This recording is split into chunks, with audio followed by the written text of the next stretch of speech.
This is Delhi. Please stand by for our next broadcast. This is All India Radio. We now bring to you the recording of today's proceedings during the question hour in Lok Sabha. ये आकाशवाणी है. अभी आप आज लोकसभा में प्रश्नकाल के दौरान हुए कार्रवाई की रिकॉर्डिंग सुनेंगे. Question number 301. प्रश्न संख्या 301. क्या कौशल विकास और उद्यमिता मंत्री यह बताने की कृपा करेंगे कि क विदेश विनिर्माणकर्ताओं के साथ प्रतिस्पर्धा करने हेतु प्रौद्योगिकी परिवर्तन के उन्नयन कार्य को पूरा करने के लिए देश में प्रौद्योगिकी प्रशिक्षण केंद्रों का राज्यवार और क्षेत्रवार ब्यौरा क्या है? ख क्या सरकार ने कर्मचारियों के कौशल को बढ़ाने के लिए तमिलनाडु के कोयम्बटूर औद्योगिक हब में प्रौद्योगिकी प्रशिक्षण केंद्र की स्थापना करने का निर्णय लिया है? और ग यदि हाँ तो तत्संबंधी ब्यौरा क्या है? राजू चंद्रशेखर, राज्य मंत्री कौशल विकास और उद्यमिता. Sir, it is not clear what the member is referring to specifically on the issue of the 40 lakh investment, but I can certainly say, sir, that over the last 7 years, the Ministry of Skill Development and Entrepreneurship under the Skill India mission has laid an extensive network of skilling and training centers, and it consists of, sir, 14,711 industrial training institutes in, delivering 143 trades. Specifically, sir, the member has asked a question about Coimbatore, and I would like to point out to him, sir, that in Coimbatore there are 19 ITIs and delivering 89 trades, different trades and skills in different trades. And in particular, sir, there is we have trained in Tamil Nadu 7,36,143 students under the PMKVY scheme, 90,359 students under the NAPS apprenticeship scheme, 34,965 under the JSS scheme, and a total of 2,68,472 students under the ITI CTS scheme.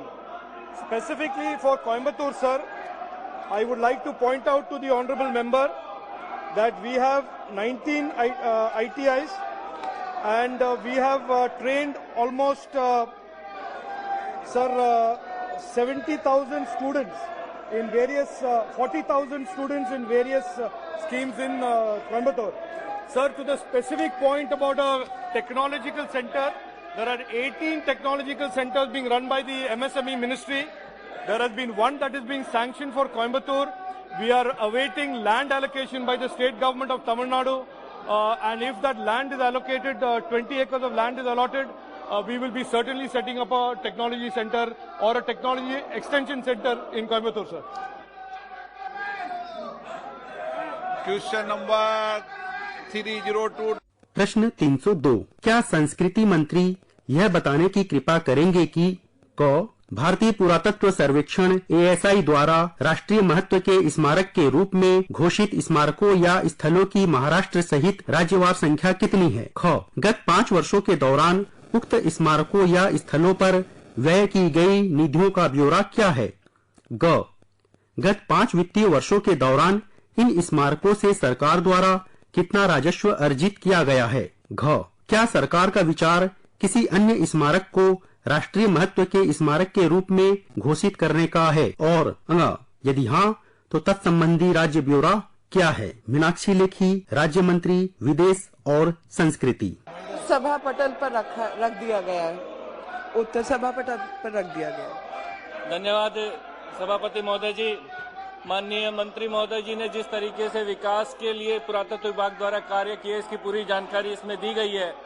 लेकिन 2 प्रश्न मेरे मन में है. इस देश के पुरातत्व महत्व के अनेकों स्थानों को हमारे देश में आक्रांताओं ने बड़ी क्रूरता से हमारी सभ्यता और संस्कृति और धर्म को विनाश करने का कार्य किया. इतिहास गवाह है कि काशी और मथुरा के अंदर भी हमारे धार्मिक और ऐतिहासिक और सांस्कृतिक महत्व के मंदिरों को ऐसी जानकारी मिली है कि उन मंदिरों को आक्रांताओं के द्वारा, विदेशी आक्रांताओं के द्वारा मिटाने की कोशिश की गई.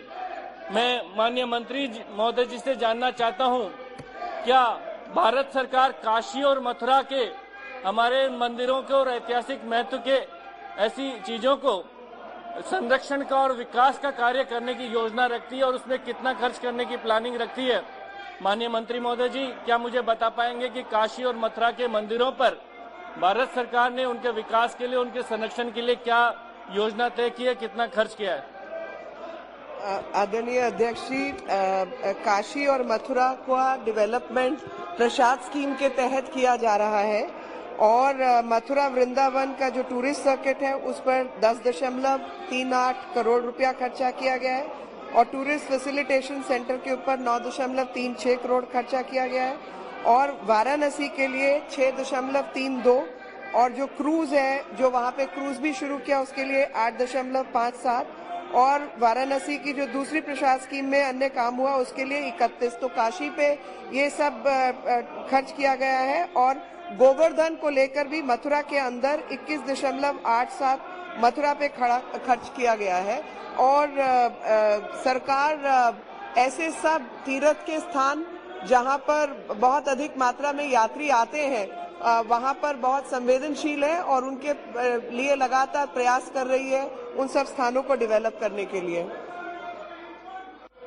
धन्यवाद माननीय सभापति जी, धन्यवाद। मैं एक सवाल और करना चाहूंगा कि मेरे संसदीय क्षेत्र के धौलपुर में मचकुंड और करौली में मदन मोहन जी भगवान का बड़ा तीर्थ स्थल है, तो रणछोड़ नगरी में मचकुंड और मदन मोहन जी मंदिर जो करौली का बड़ा तीर्थ स्थल है, क्या भारत सरकार इसको कृष्णा सर्किट में शामिल करने का विचार रखती है और अगर रखती है तो कब तक इसको कृष्णा सर्किट में शामिल कर लिया जाएगा?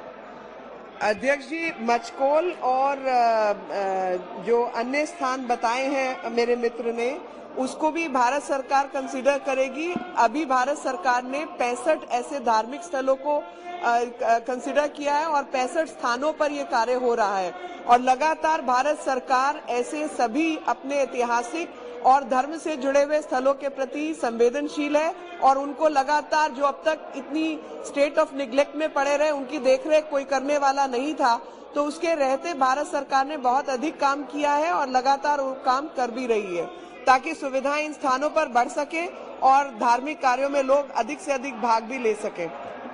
रामदास तड़स। जानकारी के अनुसार भारतीय पुरातत्व संरक्षण विभाग के नागपुर सर्कल में कुल 94 स्थलों की संरक्षित किया गया है, लेकिन ऐसे अनेक ऐतिहासिक और प्राचीन धार्मिक स्थल है जिनका भारत पुरातत्व विभाग के माध्यम से संभाल करना आवश्यक है। अध्यक्ष जी, आपके माध्यम से मेरा केंद्रीय संस्कृति मंत्री से प्रश्न है कि जो ऐतिहासिक और प्राचीन धार्मिक स्थल भारतीय पुरातत्व संरक्षण विभाग के अंतर्गत नहीं आते, ऐसे स्थलों की पहचान करने, इन स्थलों का संभाल करने हेतु केंद्र सरकार क्या कार्रवाई करेंगी? और दूसरा, 1942 क्रांति में मेरे सांसद क्षेत्र आष्टी और बेनोड़ा में जो संग्राम हुआ, उसमें जो शहीद हुए, उनके स्मारक के लिए सरकार, उसके जतन के लिए सरकार क्या करेगी? आदरणीय अध्यक्ष जी, ताड़से जी का प्रश्न जो है, मुझे लगता है कि हर सांसद के मन में अपने संसदीय क्षेत्र को लेकर इसी प्रकार के प्रश्न आते हैं, लेकिन मैं बताना चाहती हूँ कि प्रसाद स्कीम जो टूरिज्म मंत्रालय की स्कीम है, उसके तहत पुरातत्व विभाग ऐसे सभी जगहों को मेंटेन करने का प्रयास कर रहा है, जिसमें हमने अभी के फेज में 65 ऐसी जगहें जो हैं उनको चुना है जिस पर बहुत अधिक मात्रा में यात्री जाते हैं और उनकी यात्रियों की सुविधाओं की आवश्यकता है।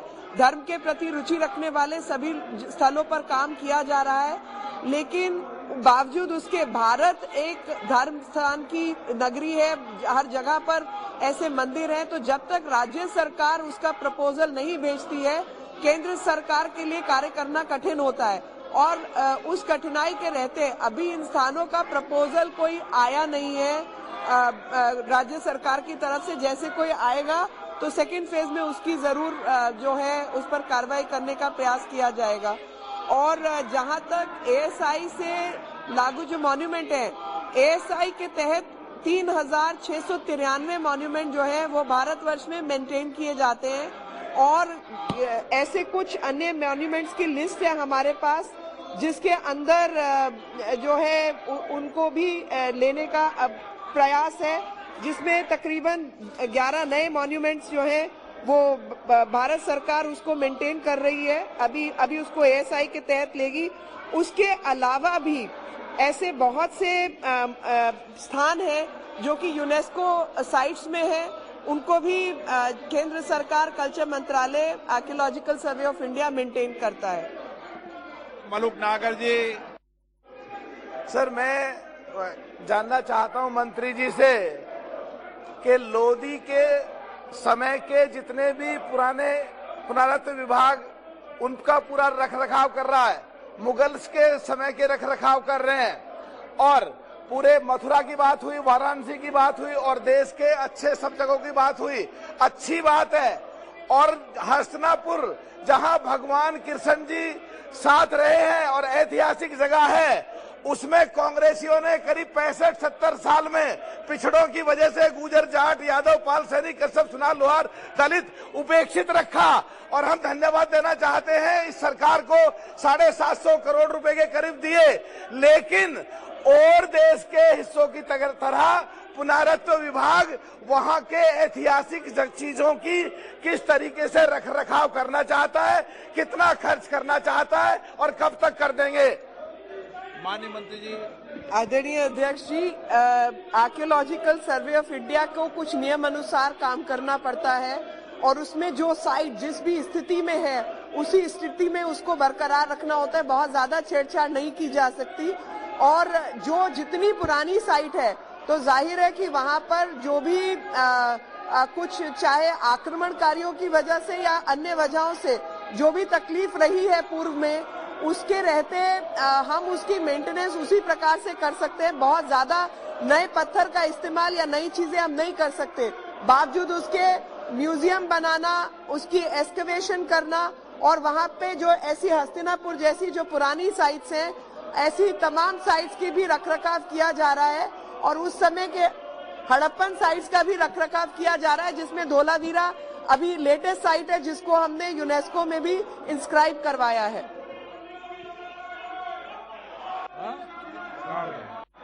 माननीय जगदीश पाल जी। अध्यक्ष जी, मैं अत्यंत आभारी हूँ। माननीय मंत्री जी ने सभी सर्किट के बारे में स्वदेश प्रसाद स्कीम के तहत जो राष्ट्रीय महत्व के स्थान है उसके उन्होंने विस्तृत उत्तर दिया है 3693। मैं आपके माध्यम से माननीय मंत्री जी से जानना चाहता हूं कि जो बुद्धिस्ट सर्किट है, जो हमारी सरकार ने एक बड़े राष्ट्रीय महत्व सर्किट के रूप में अंतर्राष्ट्रीय स्तर पर इसकी पहचान बनी है, तो जहां गौतम बुद्ध सिद्धार्थ के रूप में 29 वर्षों तक कपिल वस्तु जो सिद्धार्थगढ़ एक जन्मस्थली उनकी मानी जाती है और 29 वर्षों तक रहे हैं, उसको एएसआई उसको प्रोटेक्ट करती है, तो क्या उसको राष्ट्रीय महत्व के उस स्मारक में रख करके, और कल्चर डिपार्टमेंट का जो एक वहाँ पे संग्रहालय है जहाँ पूरे बुद्ध सर्किट के आने वालों की मांग होती है कि जो बुद्ध का कास्केट है जो यहाँ पे रखा है, उस कास्केट 2 हैं, उसमें एक कास्केट वहाँ पे सिद्धार्थ नगर के उस गौतम बुद्ध के जन्म स्थान पे जहाँ 29 वर्षों तक सिद्धार्थ के रूप में रहे हैं, उस भारत सरकार के संग्रहालय में रखने का काम करेंगे, जिससे Japan, Thailand, Singapore, Bangkok, Indonesia, China के आने वाले बुद्धिस्ट सर्किट के उन बुद्धिस्ट तीर्थयात्रियों को वहीं पे उस बुद्ध के कास्केट का दर्शन करने को मिले, जो अपने आप में एक महत्व का विषय होगा। आदरणीय अध्यक्ष जी, जो मुझे सूचना प्राप्त है उसके मुताबिक जो भगवान बुद्ध के रेलिक्स हैं उनको 5 स्थानों पर रखने की व्यवस्था की जा रही है, जिसमें सारनाथ है, बोधगया है, नालंदा है, कुशीनगर है और सांची है। और इसके अलावा 2 और जगह को इंस्पेक्ट किया गया है, जिसमें सांची, कुशीनगर, जहां पर बुद्ध रेलिक्स जो है वो अवेलेबल है और नेशनल म्यूजियम वाले उनको शायद डिस्प्ले करने की अभी डिस्प्ले के लिए ले जाया जाएगा पहले फेज के अंदर। और जहां तक उसका सवाल है कि सिक्योर जगह, सिक्योर डिस्प्ले के लिए, तो उसमें डीआरडीओ से बात की जा रही है और उनके जो भी रिक्वायरमेंट है उसके आधार पर ये काम किया जाएगा। बता दूंगी। गीता विश्वनाथ। नहीं, आश्वासन नहीं, कोई आश्वासन नहीं है। ये जो प्रोजेक्ट पे ऑलरेडी काम हुआ है वो काम के बारे में बता रही हूँ मैं। गीता विश्वनाथ। 5 स्थानों पर। Thank you, sir, for giving me this opportunity. Sir, I congratulate the minister, Honorable Minister Meenakshi Lekhi ji, and she has given a detailed reply. But I would like to ask what steps have been taken to improve the capacity of archaeology survey of India in order to boost their conservation and preservation efforts with respect to the monument of national importance. Is the government is planning to involve private players or introduce public-private partnership to conserve the preserve monuments of national importance? And I would like to know from the Honorable Minister, is there any plan to identify and improve the temples and historical monuments of southern parts of India? How is the government to conserve and preserve such great heritage sections of past generations of South in India? Thank you, sir. आदरणीय अध्यक्ष जी, दक्षिण भारत के भी जितने मंदिर हैं और अन्य स्थान हैं उनको एएसआई देखरेख करती है, लेकिन इसमें कई सारी जगहें राज्य सरकार के पास होती हैं और उनमें राज्य सरकार को देखरेख करने का आदेश होता है। और इसके अलावा जहां तक क्षमता बढ़ाने का प्रश्न है, उसके तहत मैं माननीय सदस्य जी को बताना चाहती हूं कि इसमें जो टेक्निकल लोग हैं जिनको ये कार्य करने की क्षमता बढ़ाने की दृष्टि से कमी है देश में, और एक नई यूनिवर्सिटी की स्थापना ग्रेटर नोएडा में की जा रही है जिसमें हर प्रकार की सुविधा होगी, जिसमें हर प्रकार की एकेडमिशियन से लेकर जो लोग इसमें काम करेंगे आर्कियोलॉजी के अंदर, उनकी ट्रेनिंग के लिए, उनकी स्किल्स के लिए कार्य किया जाएगा। कल्पनाथ मल्ला, क्वेश्चन नंबर 303। प्रश्न 303। क्या शिक्षा मंत्री यह बताने की कृपा करेंगे कि क मध्याह्न भोजन योजना की मुख्य विशेषताएं क्या है? ख गत 3 वर्षों और वर्तमान वर्ष के दौरान असम में इस योजना के अंतर्गत स्वीकृत आवंटित की गई और उपयोग में लाई गई धनराशि का ब्यौरा क्या है? ग निर्धारित किए गए लक्ष्यों और अब तक प्राप्त की गई उपलब्धियों का ब्यौरा क्या है? घ क्या सरकार ने मध्याह्न भोजन योजना के लाभार्थियों को वित्तीय सहायता प्रदान करने की योजना बनाई है? और यदि हाँ तो तत्संबंधी ब्यौरा तथा लक्ष्य क्या है और इसे कब तक कार्यान्वित किए जाने की संभावना है? अन्नपूर्णा देवी, राज्य मंत्री शिक्षा।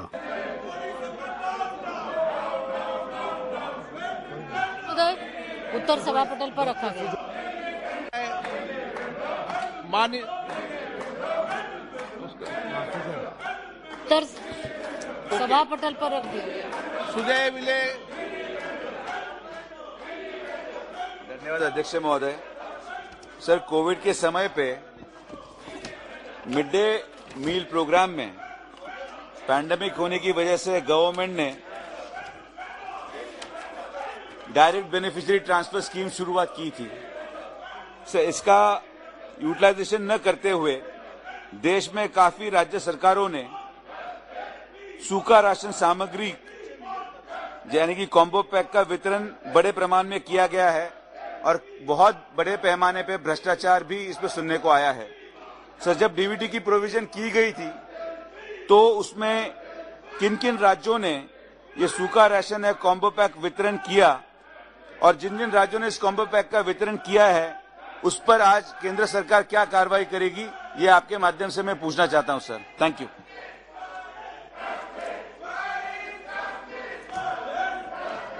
अध्यक्ष जी, ये बहुत ही महत्वाकांक्षी स्कीम है पीएम पोषण, और इसके माध्यम से लगातार भारत सरकार के माध्यम से जब कोविड पैंडेमिक के समय दोनों ही स्थिति में वो डीबीटी के माध्यम से और ड्राई राशन के माध्यम से देने का प्रावधान था, और जहां भी जिस भी राज्य में अगर इस तरह की कोई सूचना मिली, अनियमितता की सूचना मिली, तो उस पर कार्रवाई के लिए भी सरकार कार्रवाई भी कर रही है और लगातार हम मॉनिटरिंग कर रहे हैं। और पूरे इस तरह की अभी कोई सूचना हमें नहीं मिली कि किसी राज्य ने डीबीटी के माध्यम से या फिर ड्राई राशन कोविड पैंडेमिक के समय बच्चों को नहीं दिया। अगर इस तरह की सूचना मिलेगी तो निश्चित रूप से आगे कार्रवाई करेंगे। माननीय अध्यक्ष महोदय, मैं आपके माध्यम से माननीय मंत्री जी से पूछना चाहता हूं, ये भारत सरकार की बहुत ही महत्वाकांक्षी योजना है। पूरे देश के 11,20,000 स्कूलों में और लगभग 11 करोड़ 80 लाख बच्चों को मध्याह्न भोजन के माध्यम से विटामिन युक्त भोजन दिया जाता है। लेकिन आमतौर पर हम लोग देखते हैं कि जब बच्चे घर से थाली लेकर के, कटोरी लेके जाते हैं और दोपहर में लाइन में खड़ा होकर के उनको जब खाना दिया जाता है, उस समय पर बच्चों की मनोभावना को मैंने खुद अनुभव किया है कि वो बहुत दीनहीन महसूस करते हैं। आज के समय पर बहुत ऐसे प्रोटीन युक्त ड्राई फ्रूट आ चुके हैं। अगर ये चावल और दाल और सब्जी के जगह पर अगर प्रोटीन युक्त कोई ड्राई फ्रूट दिया जाए, मैं समझता हूं क्या इस पर सरकार कोई विचार कर रही है? अध्यक्ष जी, इसमें गर्म खाना देने का प्रावधान है और पीएम पोषण के माध्यम से, जिस तरह माननीय सदस्य ने कहा है कि बहुत ही महत्वाकांक्षी योजना है और निश्चित रूप से आदरणीय प्रधानमंत्री जी की सोच कोई भी बच्चा कुपोषित न रहे और हम गर्म और पौष्टिक खाना के माध्यम से बच्चों को हम अच्छा भोजन दें। और इसके साथ ही साथ कई व्यवस्थाएं, जिस तरह से उन्होंने थाली की बात कही, तो राज्य सरकार, चूंकि ये कंकरेंट लिस्ट में आता है, तो राज्य सरकार अपने स्तर से, कई ऐसे राज्य हैं जिन्होंने इस तरह की व्यवस्था की है कि उन्होंने बर्तन भी दिए हैं और अन्य इसके अलावे जो पीएम पोषण के माध्यम से मिलता है, इसके अलावे भी सप्लीमेंट्री भोजन के तौर पे वो कुछ देते हैं। तो राज्य सरकार चाहे तो वो व्यवस्था कर सकती है। क्वेश्चन आप तो क्वेश्चन नंबर 304। प्रश्न क्रमांक 304। क्या कौशल विकास और उद्यमिता मंत्री यह बताने की कृपा करेंगे कि क्या सरकार ने बेरोजगार युवाओं को अन्य देशों में प्रशिक्षण और नौकरियां प्रदान किए जाने के लिए कोई स्कीम योजना तैयार की है? यदि हाँ, तो तत्संबंधी ब्यौरा क्या है? क्या सरकार ने नौकरियां रोजगार के लिए संभावित देशों और व्यवसायियों को चिन्हित किया है? यदि हाँ, तो तत्संबंधित ब्यौरा क्या है? और सरकार द्वारा बेरोजगार युवाओं को इन देशों में प्रशिक्षण और नौकरियां प्रदान किए जाने हेतु क्या कदम उठाए गए हैं? राजीव चंद्रशेखर, राज्य मंत्री कौशल विकास और उद्यमिता।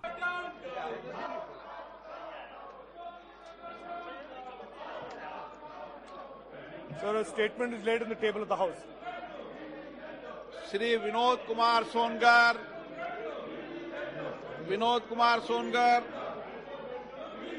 श्रीमती रीति पाठक।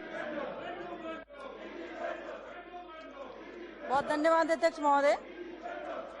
अध्यक्ष महोदय, मैं आपके माध्यम से आदरणीय मंत्री जी से पूछना चाहती हूं कि कौशल विकास एवं उद्यमिता मंत्रालय से युवाओं के कौशल प्रशिक्षण देकर आत्मनिर्भर बनाने हेतु सरकार की तरफ से कितने पाठ्यक्रम शामिल किए गए हैं? अध्यक्ष महोदय, मैं ये भी जानना चाहती हूँ कि कौशल विकास मंत्रालय के पास मेरे संसदीय क्षेत्र हेतु क्षेत्रवार सकारात्मक परिणाम की जानकारी है क्या? यदि है तो हमें उपलब्ध कराने का कष्ट करेंगे। सर, मैं बहुत शुक्रगुजार हूं कि ये प्रश्न पूछा गया था, क्योंकि 2015 में जब स्किल इंडिया को लॉन्च किया था प्रधानमंत्री जी ने, इसका एक मकसद था कि इंडिया को ग्लोबल स्किल हब बनाए। और हमने 2018 से एक प्रोग्राम शुरू किया था कि हम देश के युवाओं को ट्रेन करें ताकि वो बाहर के देशों में उनको नौकरी मिले और उनके एम्प्लॉयबिलिटी ज्यादा हो। इस प्रोग्राम को हमने शुरू किया था 2018 में सर, और 18-19 में हमने 1 लाख लोगों को ट्रेन किया है। सर, आगे जाके मैं ये कहना चाहता हूं सर, आपको, आपके थ्रू माननीय सांसद को, कि पोस्ट कोविड एक रियलिटी बन गया है कि दुनिया के देश चाहते हैं कि इंडिया से स्किल्ड मैन पावर उनके देश में आए, और ये एक स्पेक्ट्रम है sir, from white collar to blue collar skills. तो एक तो ये बता दूं सर, सांसद जी ने पूछा है कि कितने जॉब रोल्स के ट्रेनिंग होते हैं। 4600 डिफरेंट ट्रेनिंग और स्किलिंग प्रोग्राम्स होते हैं, और अगर वो अपने सांसद क्षेत्र के बारे में डिटेल्स चाहते हैं वो हमसे मिले और हम उसको डिटेल्स दे सकते हैं sir. Thank you sir. Question number 305। प्रश्न 305। क्या श्रम और रोजगार मंत्री यह बताने की कृपा करेंगे कि क्या सरकार के पास देश में गत 3 वर्षों के दौरान विभिन्न क्षेत्रों में नौकरियों के छूटने के बारे में कोई आधिकारिक और प्रमाणिक सूचना उपलब्ध है? यदि हाँ तो इस संबंध में ब्यौरा क्या है, और इस प्रकार नौकरियों के छूटने के लिए कौन कौन से कारक जिम्मेदार हैं? क्या वस्त्र, बैंकिंग, अवसंरचना, सूचना प्रौद्योगिकी और असंगठित क्षेत्र में भी नौकरियों के छूटे जाने के कारण बुरी तरह प्रभावित हुए हैं? और यदि हाँ तो तत्संबंधी तथ्य और ब्यौरा क्या है? और विभिन्न क्षेत्रों में नौकरियों के छूटने की समस्या का कारगर समाधान करने के लिए सरकार द्वारा क्या कार्यनीतियां बनाई गई है? भूपेंद्र यादव, श्रम और रोजगार मंत्री।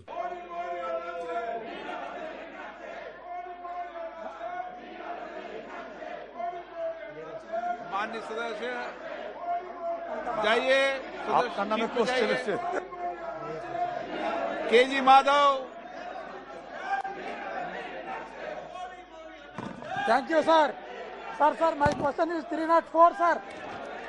304. In order to provide आपका 304 decent job opportunities to Indian youth in other countries, it is important that skill enhancement is focused. No.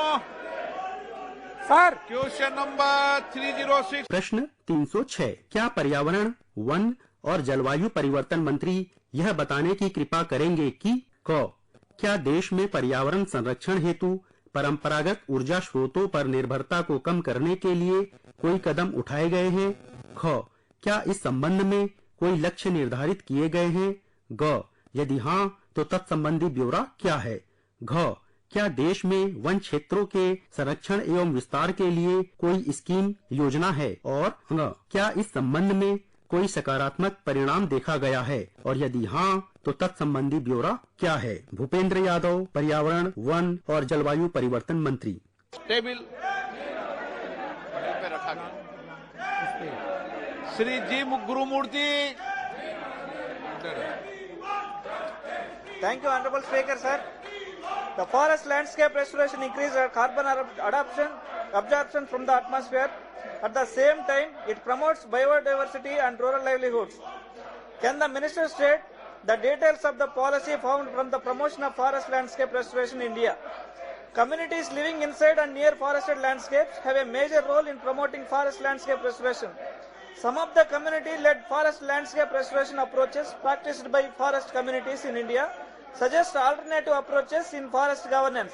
Can the Minister provide details about the steps taken to promote community-led forest landscape restoration in India? Thank you, sir. धन्यवाद माननीय सभापति महोदय।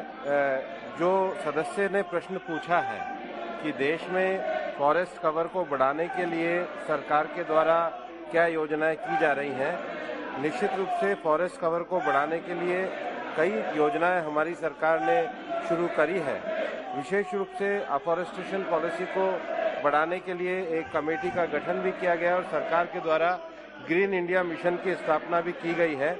Green India mission के अतिरिक्त जो national afforestation programme है उसको 2002 में लॉन्च किया गया था। नेशनल अफॉरेस्टेशन प्रोग्राम के अंतर्गत इको डेवलपमेंट बोर्ड बनाया गया है, जिसके अंतर्गत लगभग 50,000 हेक्टेयर जमीन जो है वो एक कार्बन सिंक को बढ़ाने के लिए फॉरेस्ट्री में यूज की गई है।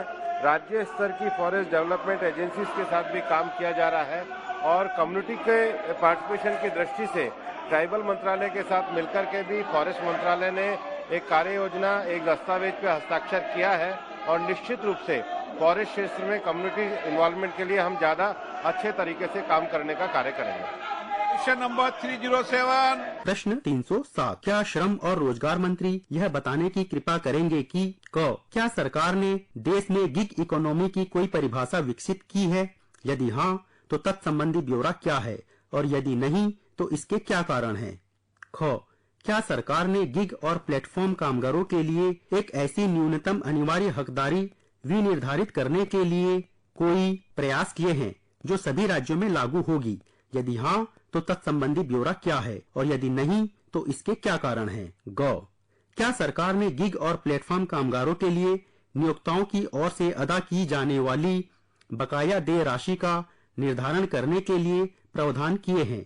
यदि हाँ, तो तत्संबंधी ब्यौरा क्या है और यदि नहीं तो इसके क्या कारण हैं? घ, क्या सरकार ने गिग और प्लेटफॉर्म कामगारों के लिए सुनिश्चित हकदारियों के साथ सर्वव्यापी सामाजिक सुरक्षा की गारंटी प्रदान करने के लिए ढांचा विकसित करने हेतु कोई प्रयास किया है? और अंग, यदि हाँ, तो तत्संबंधी ब्यौरा क्या है और इसके लिए क्या समय सीमा निर्धारित की गई है? यदि नहीं तो इसके क्या कारण हैं? भूपेंद्र यादव, श्रम और रोजगार मंत्री। 307 माननीय मंत्री जी 307 जी, उत्तर सभा पटल पे रखा गया है जी। Sir, gig workers have been doing great service for the last 2 to 3 years, and most importantly, during the time of pandemic, they have done a lot of service, sir, with regards to delivering of food, to taxi services and everything, sir. But still, we are not taking care of them enough, sir. Right now, they have, as per the records, they have 1.5 people that are working as gig workers, and this number is going to increase to 9 crores in the coming years, sir. But India does not have a definition of the gig economy, unlike the other sectors like MSMEs, sir. Is there a plan to define the gig economy clearly so that there are no loopholes in providing social benefits to the gig workers, sir? माननीय अध्यक्ष महोदय, जो माननीय सदस्य ने प्रश्न पूछा है, भारत में सोशल सिक्योरिटी एक्ट के अंतर्गत जो नया एक कोड हम लेकर के आए हैं, उसमें गिग वर्कर की परिभाषा को तय किया गया है। जो सोशल सिक्योरिटी कोड का सेक्शन 2 सबसेक्शन 2 है, उसमें एग्रीगेटर की परिभाषा दी गई है। सेक्शन 2 का सबसेक्शन जो 35 है, उसमें गिग वर्कर की भी परिभाषा दी गई है। इसके अतिरिक्त भी सेक्शन 2 के सबसेक्शन 60 में प्लेटफॉर्म कार्य की परिभाषा और सेक्शन 2 के सबसेक्शन 61 में प्लेटफॉर्म वर्कर की भी परिभाषा तय की गई है। और इसके साथ ही भारत सरकार ने अभी ई श्रम कार्ड को भी लॉन्च किया है, और ई श्रम कार्ड में जो गिग वर्कर अपना रजिस्ट्रेशन करा रहे हैं, उनको भी उनके इंश्योरेंस की सुविधा सरकार के द्वारा प्रदान की जा रही है। Sir, the Social Security Code states that the Union government can bring in a scheme to provide for minimum wages, timely payment, pensions and insurance. However, no such scheme exists currently, sir. In the absence of a scheme, the gig workers does not have the adequate protection. When does the Union government plan to bring in a scheme with respect to the gig workers on the same line, sir? Thank you. जो नया social security code आया है, उस social security code का जो section 141 है, उसमें unorganised sector के वर्कर के लिए, गिग वर्कर के लिए, प्लेटफॉर्म वर्कर के लिए सामाजिक सुरक्षा और कल्याण के लिए केंद्र सरकार द्वारा एक सामाजिक सुरक्षा कोष की परिकल्पना की गई है।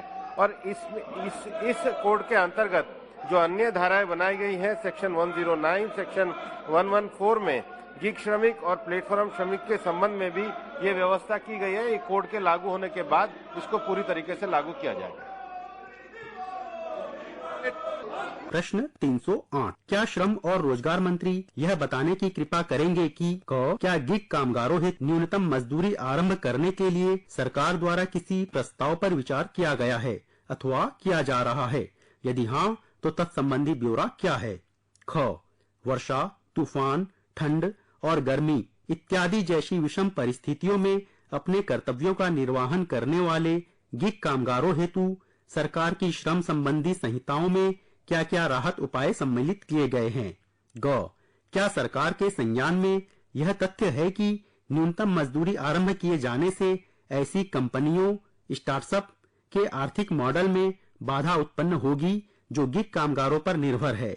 और यदि हाँ, तो इस संबंध में सरकार द्वारा किए गए किसी अध्ययन अथवा परामर्श का ब्यौरा क्या है? और घ, क्या सरकार गिग कामगारों के लिए कोई रजिस्ट्री बनाकर रख रही है या रखे जाने पर विचार कर रही है? यदि हाँ, तो ऐसे किसी प्रस्ताव का ब्यौरा क्या है या ऐसी किसी रजिस्ट्री में पंजीकरण की संख्या का ब्यौरा क्या है? भूपेंद्र यादव, श्रम और रोजगार मंत्री। माननीय मंत्री महोदय, महोदय उत्तर सभा पटल पे रखा गया है। Tejasvi Surya,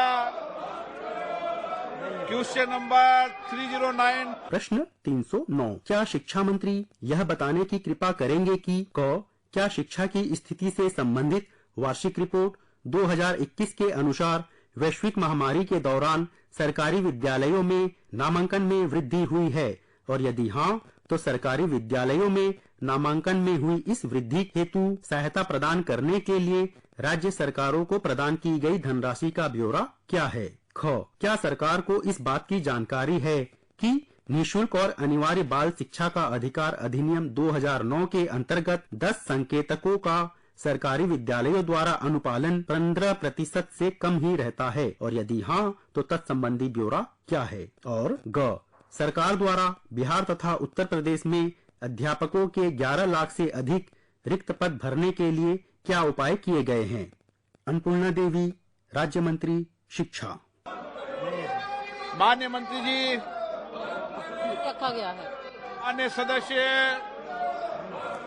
question number 310। प्रश्न 310। क्या पर्यावरण, वन और जलवायु परिवर्तन मंत्री यह बताने की कृपा करेंगे कि क्या यह सच है कि देश में वर्ष 2020 के दौरान बाघों द्वारा किए गए हमलों में अनेक व्यक्तियों की जान जा चुकी है। यदि हाँ तो तत्संबंधी ब्यौरा क्या है। क्या यह भी सच है कि उक्त वर्ष के दौरान मरने वाले बाघों की संख्या भी बढ़ी है। क्या यह सच है कि वर्ष 2020 के दौरान जानवरों के अवैध शिकार की घटनाओं में कमी आई थी, किंतु इसी वर्ष के दौरान मरने वाले बाघों की संख्या बहुत अधिक थी, और यदि हाँ तो इसके क्या कारण हैं, तथा देश में बाघों की मौतों की बढ़ती संख्या को रोकने के लिए सरकार द्वारा क्या कदम उठाए गए हैं। भूपेंद्र यादव, पर्यावरण, वन और जलवायु परिवर्तन मंत्री। माननीय मंत्री महोदय। माननीय अध्यक्ष महोदय, उत्तर सभा पटल पे रखा गया है। माननीय सदस्य, क्वेश्चन नंबर 311। प्रश्न 311। क्या शिक्षा मंत्री यह बताने की कृपा करेंगे कि क्या सरकार का विचार प्राथमिकता के आधार पर ग्रामीण क्षेत्रों में जवाहर नवोदय विद्यालय खोलने का है। क्या सरकार का विचार झारखंड के चतरा तथा लातेहार जिलों में जवाहर नवोदय विद्यालय खोलने का है, और यदि हाँ तो तत्संबंधी ब्यौरा क्या है। अन्नपूर्णा देवी, राज्य मंत्री शिक्षा। 311 सुनील कुमार सिंह, माननीय मंत्री जी। पर रखा गया है। माननीय सदस्य, क्वेश्चन नंबर 312। प्रश्न 312।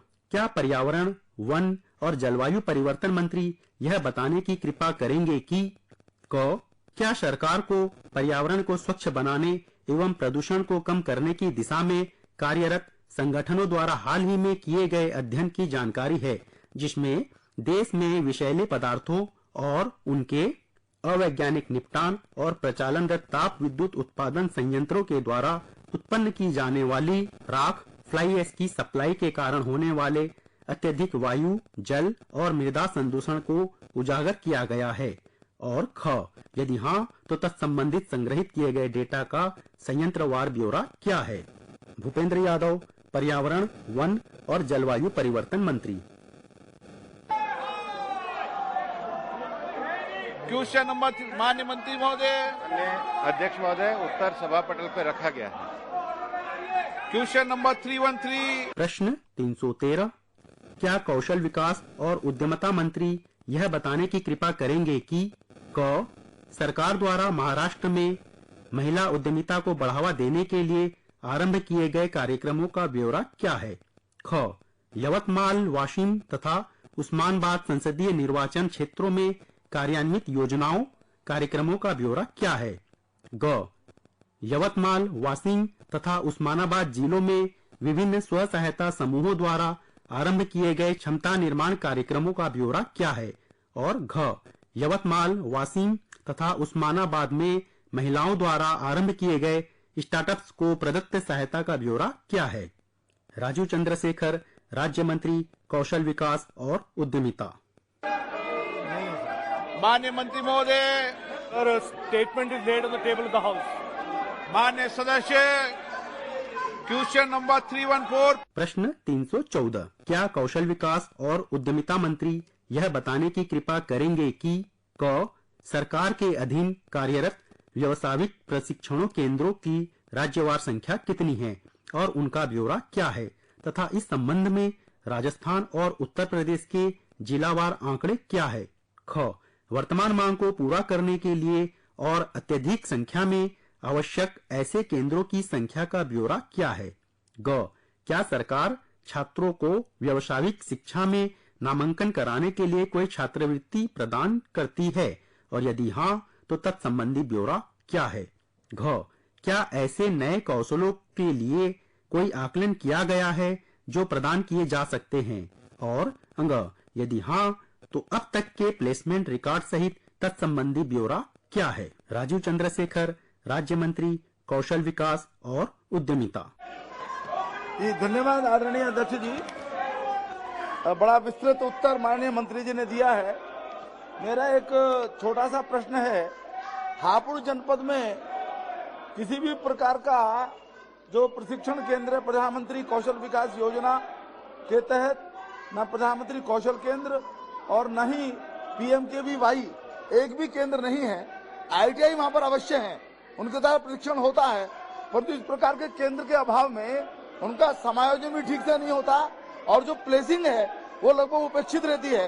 तो प्लेसिंग का मैं आंकड़ा कई बार दिशा की मीटिंग में पूछता हूं तो उसका समाधान कारक उत्तर नहीं आता। तो मेरे दोनों बातों को संज्ञान में लेते हुए ये केंद्र कब हो सकता है और किस प्रकार से इसकी प्लेसमेंट की व्यवस्था की मॉनिटरिंग हो सकती है, कृपया माननीय मंत्री जी इस संबंध में कुछ बताएं। सर,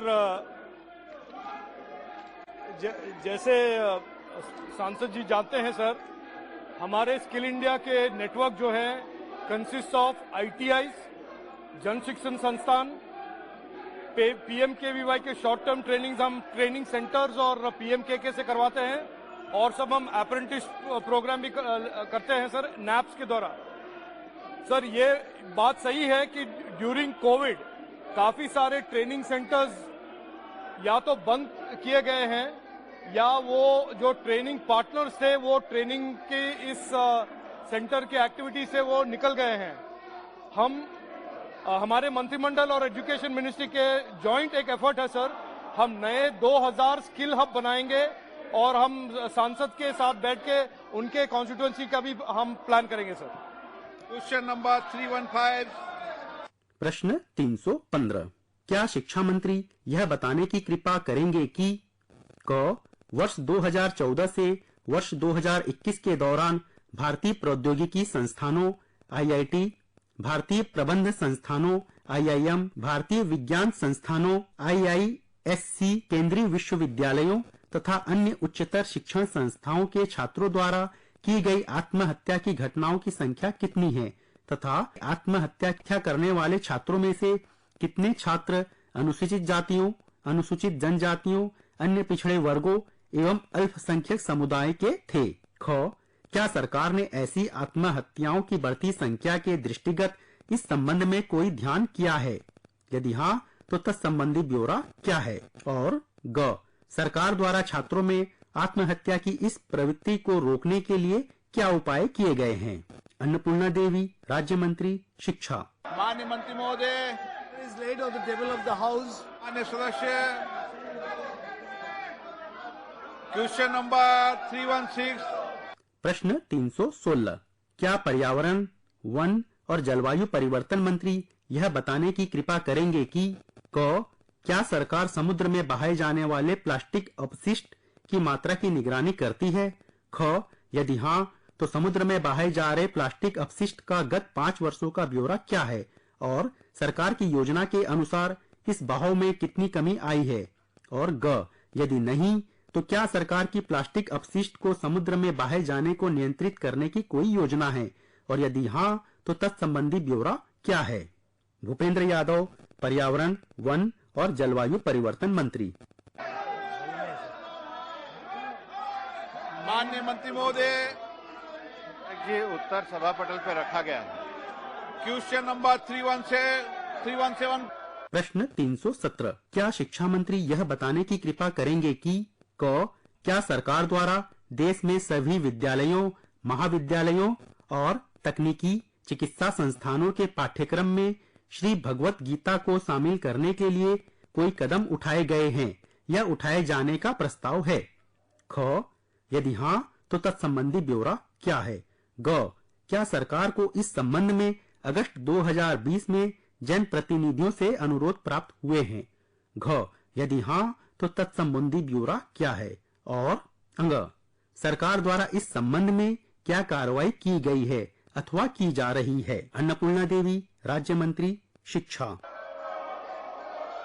जी, अभी माननीय सदस्य ने जो सवाल पूछा है तो अभी बहुत ही विस्तृत जवाब उनको हमने दिया और अभी भी क्लास 6, क्लास 8, क्लास 7 में भागवत गीता के कुछ पाठ्यक्रम में है और भागवत गीता की पढ़ाई होती है। अध्यक्ष जी, अध्यक्ष जी, उत्तर में ये कहा गया है कि सभी राज्य सरकारों ने इसके बारे में निर्णय लेना अनिवार्य है।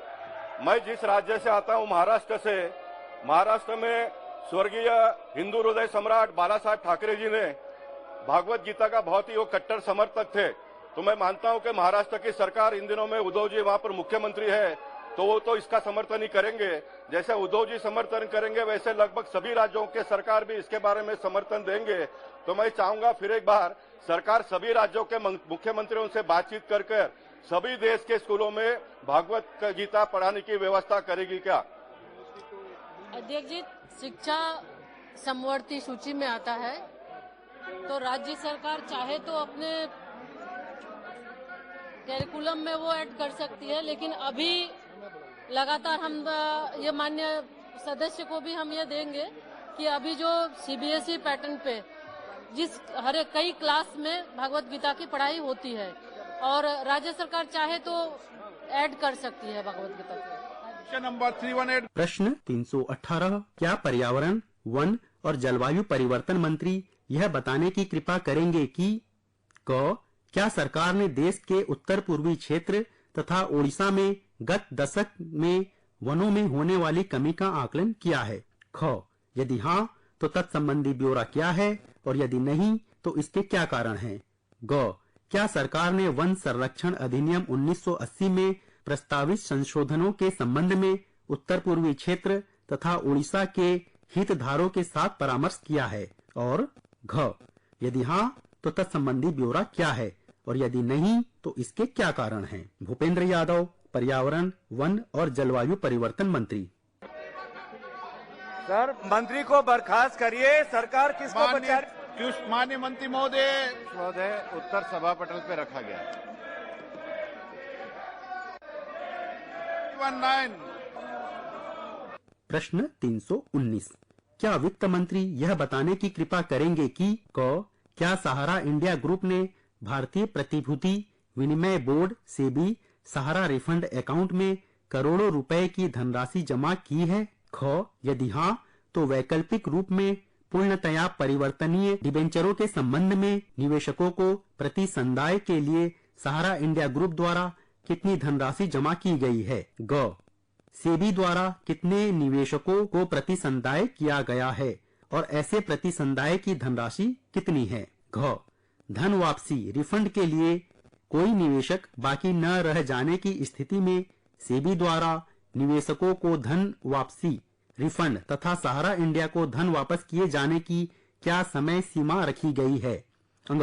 क्या सरकार को यह जानकारी है कि सहारा इंडिया ग्रुप पर लगाए गए व्यापार प्रतिरोध एम्बार्गो के कारण वह अन्य योजनाओं के निवेशकों को धन वापस नहीं कर पाया है? और च. यदि हाँ तो सहारा इंडिया ग्रुप पर से व्यापार प्रतिरोध एम्बार्गो हटाए जाने के लिए क्या उपाय किए जा रहे हैं ताकि वास्तविक निवेशकों को हानि न हो? निर्मला सीतारमण, वित्त मंत्री। क्वेश्चन नंबर माननीय मंत्री महोदय।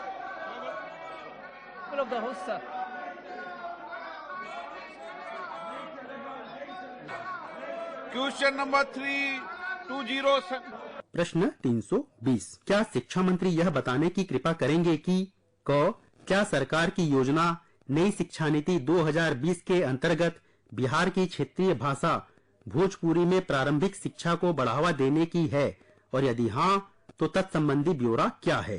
ख, क्या यह सच है कि बिहार में विद्यालयों और महाविद्यालयों में भोजपुरी को पढ़ाया जाना बंद कर दिया गया है?